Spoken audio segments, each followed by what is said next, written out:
જોરથી બોલો જય આદિવાસી। જોરથી બોલો ને તો કાલે એકાદ પેલા આજે એકાદ કોઈ સ્ટાર આવેલું ને એવા બહારથી આવીને પછી આપણા ઉપર કપડા ઝુકાવવાની વાત કરે।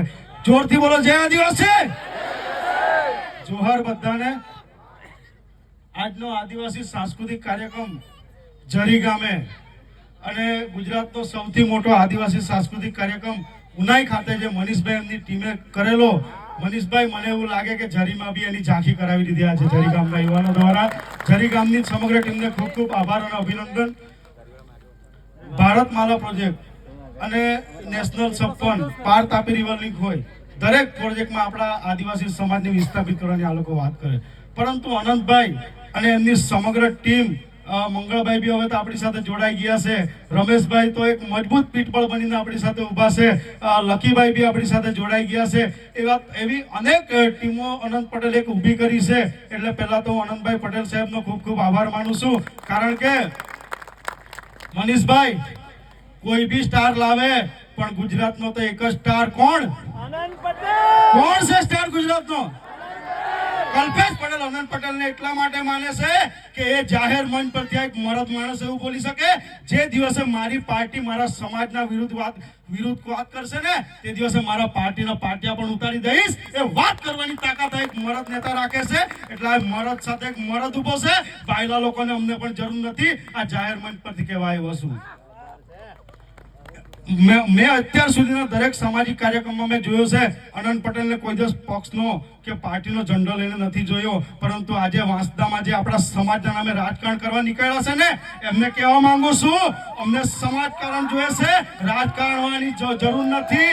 બાકી આવનાર દિવસમાં તમારી એ પરિસ્થિતિ નહીં આવે જે દિવાળીના દિવસે ફટાકડા ફાડી નાખેલા ને એ ફટાકડા ફાડતા બી અમને વાર નહીં લાગે। દરેક અન્યાય સામે લડ્યા છે, અનેક કેસો બી થયા છે। પિન્ટુભાઈ, ડોક્ટર અનિલભાઈ, અમે 12-25 દિવસ બહાર રહ્યા છે, પરંતુ આજે બી કેમ છું તમામને જાહેર મંચ પરથી કહેવા આવ્યો છું, સત્તામાં બેઠેલ અધિકારીઓના લીધે, સત્તામાં બેઠેલ રાજકારણના ઇશારે આદિવાસી સમાજને હેરાન કરવાનું બંધ કરજો। સત્તા કોઈની કાયમ ટકેલી રહેતી નથી। અમે બી સત્તામાં આવીશું, અમારા માણસો પણ સત્તામાં આવ્યા ને તો ઘરે રિટાયર થઈને બેઠા હશો ને ત્યાંથી બી શોધીને લાવીશું અને હિસાબ કરીશું, એ વાત કહેવા આવ્યો છું।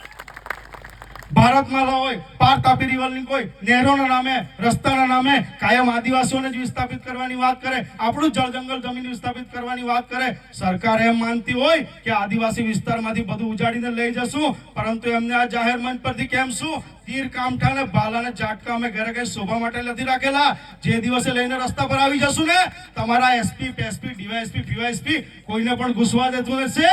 અને તમને યાદ હોય તો ખેરગામનું પુનરાવર્તન ફરી નહીં થાય એ યાદ કરજો।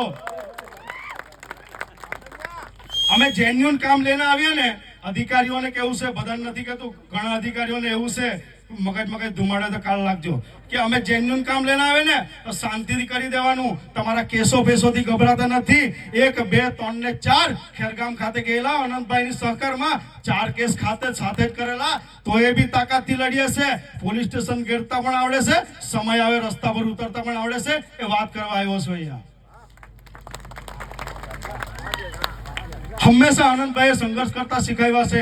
કોઈ પણ અન્યાય હોય તાકાતથી લડી લેવાનું। એમણે એક જ વાત કરી છે, ખોટું હોય તો કોઈની સામે ઝૂકવાનું નહીં। મારે યુવાનોને કેવું છે, અહીંયા યુવાનો મોટી સંખ્યામાં બેઠા છે ત્યારે, કે એવું કામ કરો, એવી તાકાત ઊભી કરો કે ઘરે તમારો બાપ જોતો હોય ને કે આ મારો દીકરો છે તો એને બી એવું થવું જોઈએ કે મેં મારા ઘરે એક સિંહ પેદા કર્યો છે, એ વાત યુવાનોએ સમજી લેવી પડશે। આજે માતાઓ બહેનો મોટી સંખ્યામાં બેઠી છે ત્યારે મારે માતાઓ બહેનોને પણ કેવું છે, એક તો રોટલી ઓછી ખાજો, પરંતુ દીકરા દીકરીઓને ભણાવજો, શિક્ષણ આપજો, કારણ કે પગમાં તમારા બાબા સાહેબ કહેતા હતા તમારા પગમાં ચંપલ હોય કે ન હોય પરંતુ પુસ્તક હોવું જરૂર છે। સાથે મારે બેન દીકરીઓને કેવું છે, તમારી દીકરીઓને ભણાવો, ગણાવો, હોશિયાર બનાવો, એને તીર કામઠું ચલાવતા શીખવાડો, એને તલવાર ચલાવતા શીખવાડો। આવનાર સમયમાં એને પપ્પાની પરી નહીં આદિવાસી સમાજની સિંહણ બનાવવી પડશે, એ વાત કહેવા આવ્યો છું। અહીંયા જ્યાં પણ અન્યાય થાય તો તાકાતથી યાદ કરજો, કોઈ પણ ખોટું કરે તો એનો ખુરશીનો પાયો હલાવવાની તાકાત આ રમેશભાઈ અમને આપી ગયેલા છે અને અનંતભાઈ આપી ગયેલા છે।